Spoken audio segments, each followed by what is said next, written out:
Bienvenue au podcast de Drôlement Inspirant. La nouvelle année arrive à grands pas et les 2 dernières années ont été assez difficiles pour beaucoup de personnes. Et de mon côté, j'ai réussi à créer énormément d'abondance dans plusieurs sphères de ma vie grâce à certaines stratégies que je vais vous expliquer durant cet épisode. Évidemment, vous le savez que ça va être drôle et inspirant. Mon nom est Charles Côté, puis on part le show tout de suite après ceci.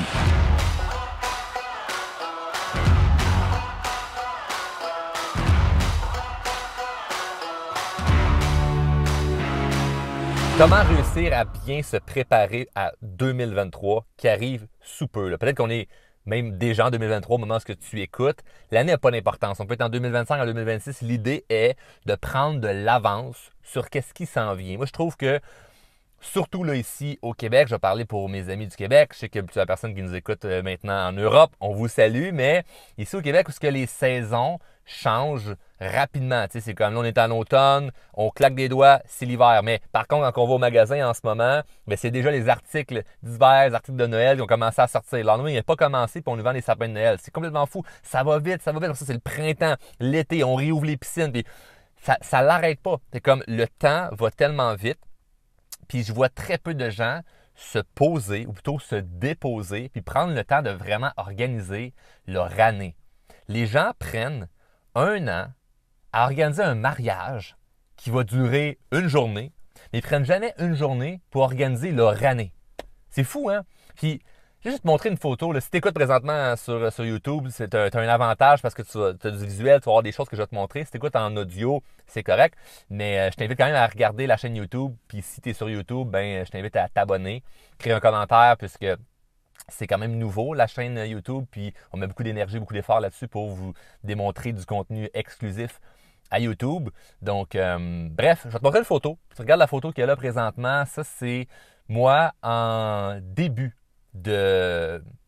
j'allais dire de pandémie. En tout cas, pour ceux qui ont vu une pandémie passer, là, moi, j'ai pas vu personne courir dans la rue, là, mais en tout cas, parce que si on voit la définition d'une pandémie, c'est pas ce qui est arrivé. Mais mettons, dans le temps, là, qu'on nous disait va pas à gauche, va à droite, puis qu'on était plus brimés de nos libertés, qu'on n'était pas en mesure de prendre nos propres décisions, fallait écouter ce qu'on nous disait de faire. On était un peu comme un enfant à petite école qui décide pas grand-chose. Est-ce que c'est bien, est-ce que c'est négatif? Dans mon ton, vous pouvez peut-être deviner ce que j'en pense, mais vous faites votre propre opinion, puis je ne juge pas personne par rapport à leur propre opinion. Mais à ce moment-là, ce que tu vois de la photo, c'est que moi, je me suis concentré dans ma business et dans ma vie personnelle à être le plus sharp, à être le plus à jour possible, prenant en considération qu'il y a des choses qui me font chier, bien sûr, mais en étant complètement détaché de qu'est-ce que je contrôle pas. Maintenant, quand je dis détaché, c'est-tu je me fous de tout, on s'en calisse, YOLO? Pas du tout. Mais détaché de, il y a tellement d'affaires en ce moment, là, Charles, que tu n'as pas de contrôle, que tu ne peux pas décider. Ça te fait chier de porter un masque, de ne pas voyager, de ne pas voir ta famille, mais qu'est-ce que tu vas faire avec ça? OK, je ne peux pas rien faire. OK, maintenant, qu'est-ce que je peux faire? Ben, trouver un moyen de constamment m'entraîner, trouver un moyen de faire de l'argent, trouver un moyen de... Et moi, ben, si tu me connais depuis peu, ben, moi, ma carrière avec Drôlement Inspirant, elle a littéralement explosé durant la pandémie.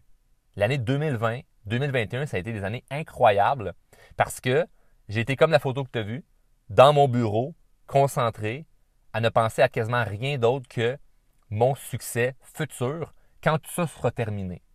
Puis quand tout sera terminé, je veux dire ce qu'on a vécu là, dans les dernières années.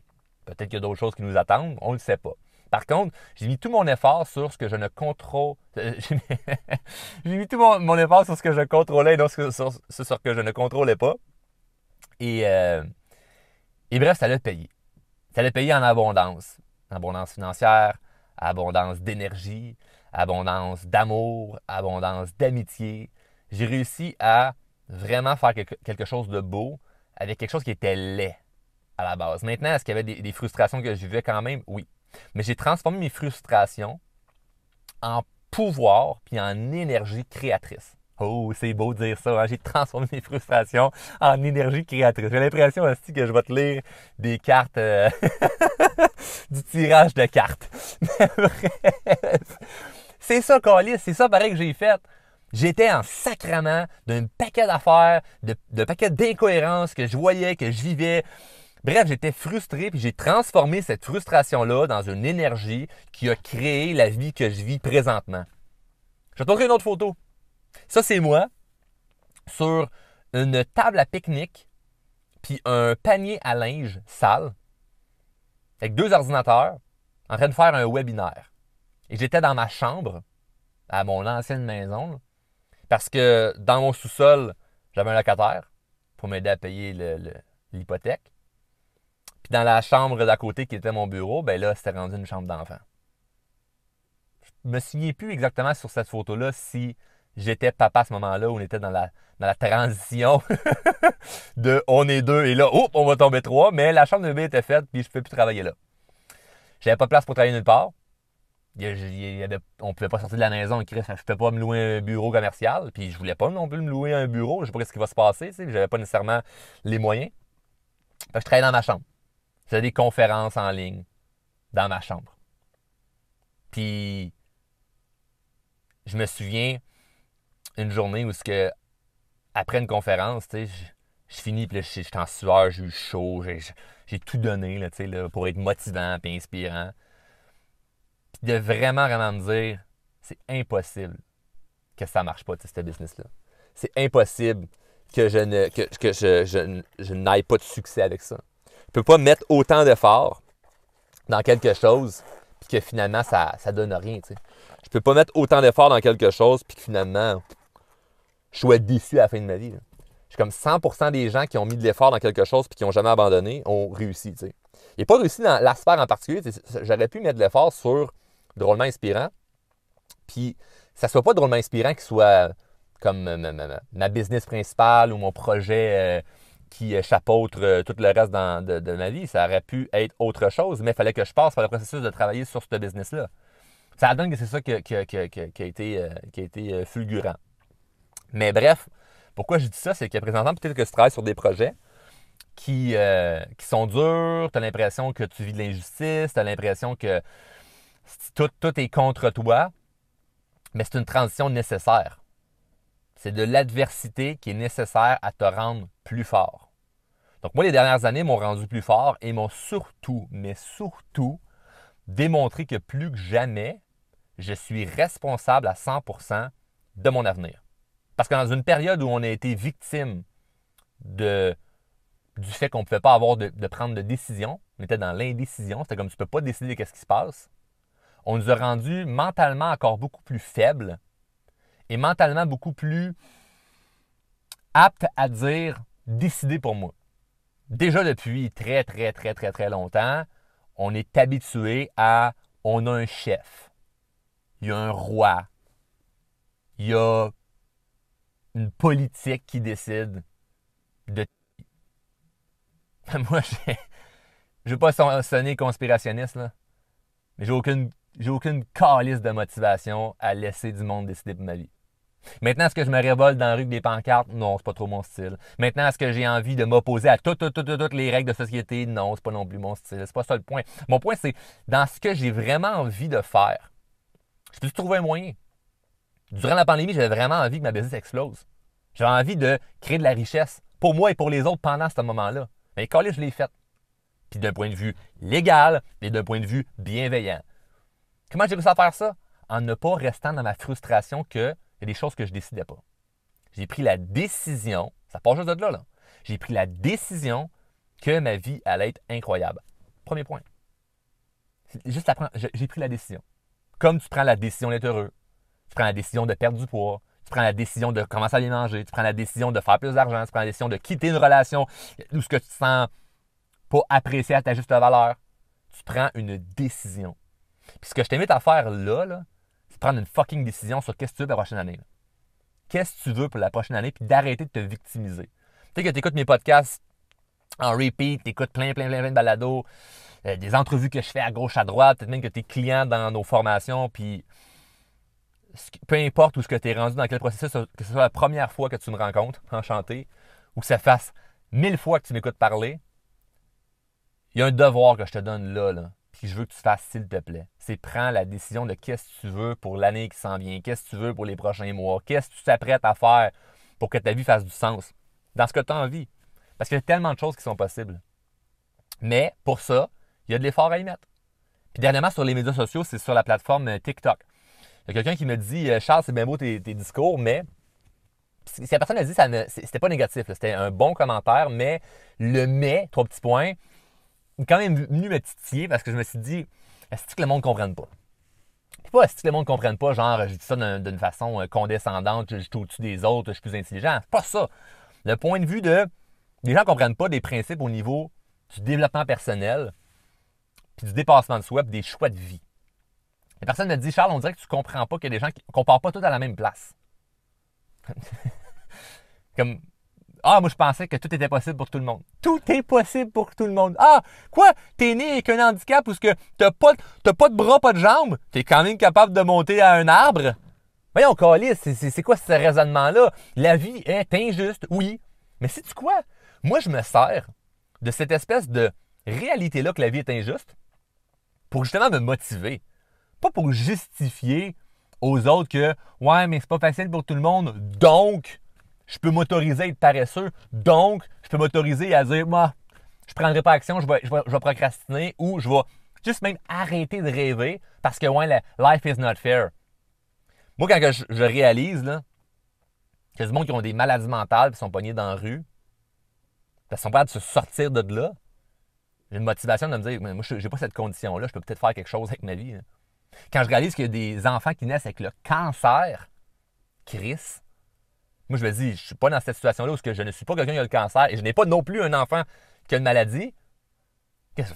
Gratitude fois 1000, puis après ça, qu'est-ce que je fais de ma journée? Qu'est-ce que je fais là? Il y a plein de choses que je peux faire.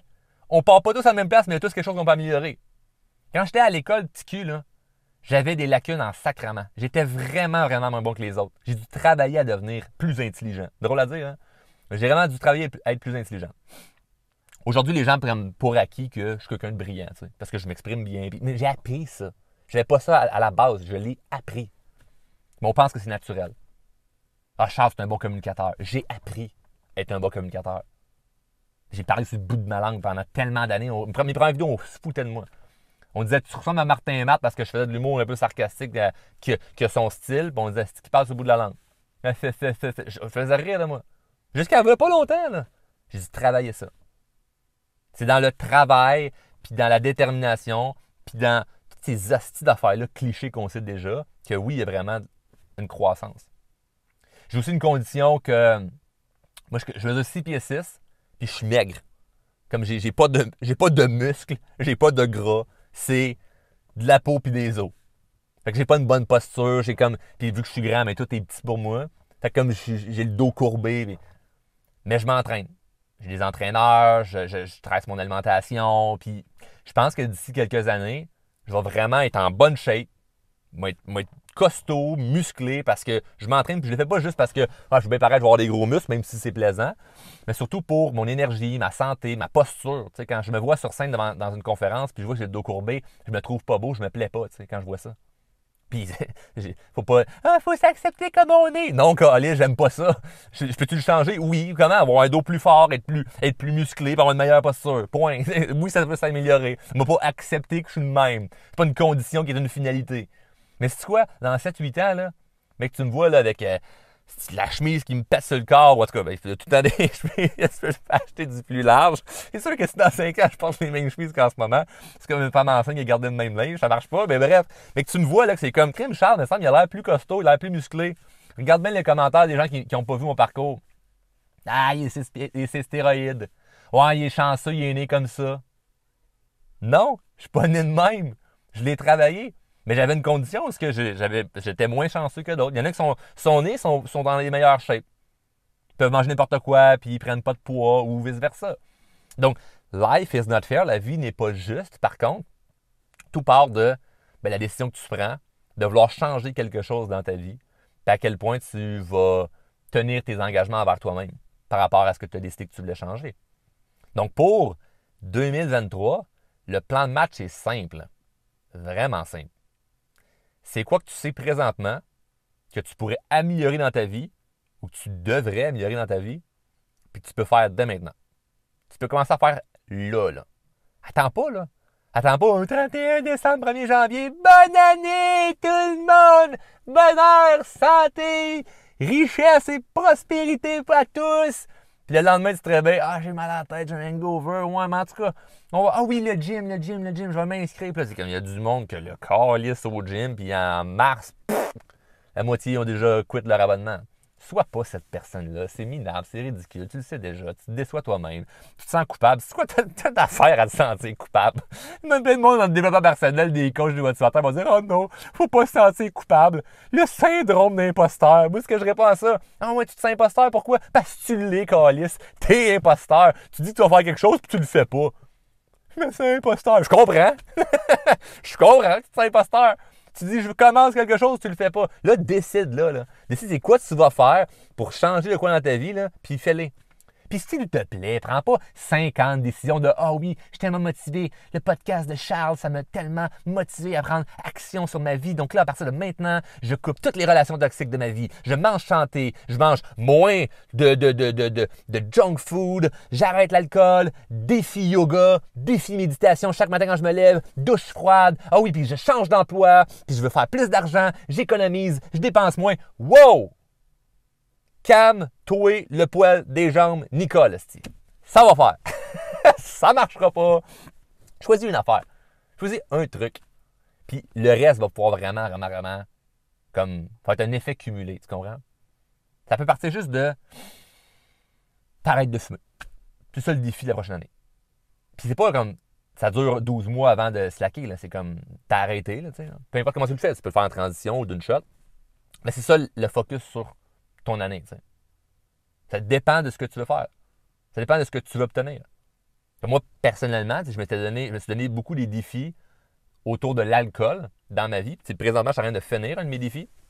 Je l'ai fini le 1er janvier, 2022. C'est une année 100% sobre. Aucune goutte d'alcool pendant l'année 2022, que j'avais des voyages, des choses à célébrer, un mariage. Don't give a shit. Je prends pas d'alcool pendant un an complet pour comprendre ce que ça peut faire dans mon corps, ce que ça peut faire dans mon énergie, ce que ça fait dans mon quotidien, ce que ça fait dans toute ma vie. Puis moi, je savais que ça pouvait être potentiellement une lacune pour moi, l'alcool. Parce que j'aime ça. Puis avant de me rendre à ah ouais, c'est peut-être un boulet dans ma vie, je me suis dit, je vais aller challenger ça. Après ça, est-ce que j'ai d'autres défis? Oui. Mais je ne m'en suis pas mis trop de défis, genre comme ça, des défis de restriction. Là, pas d'alcool, ok, mais pas d'alcool, puis en plus, pas de gluten, puis pas de dessert, puis pas de. Je fais relativement attention à ma santé, mais il ne fallait pas que je sois trop intense sur plein d'affaires en même temps. Donc, au niveau santé, c'était pas d'alcool, m'entraîner un minimum 4 fois semaine. That's it.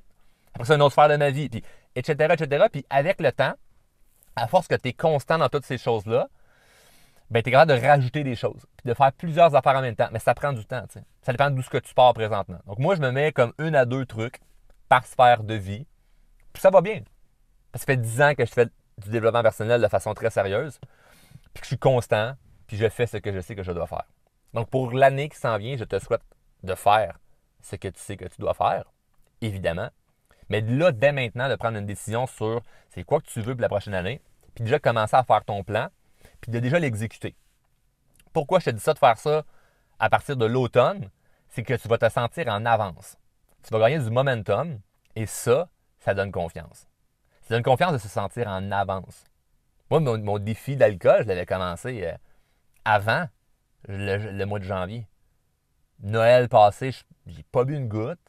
Puis, tu sais, j'avais vraiment réduit, tu sais, comme novembre, décembre, pas vraiment bu beaucoup d'alcool, tu sais. Fait que je me mettais déjà comme dans l'ambiance de c'est quoi. Fait que c'est juste, c'est de l'avance que tu prends. Dans le business, c'est la même affaire.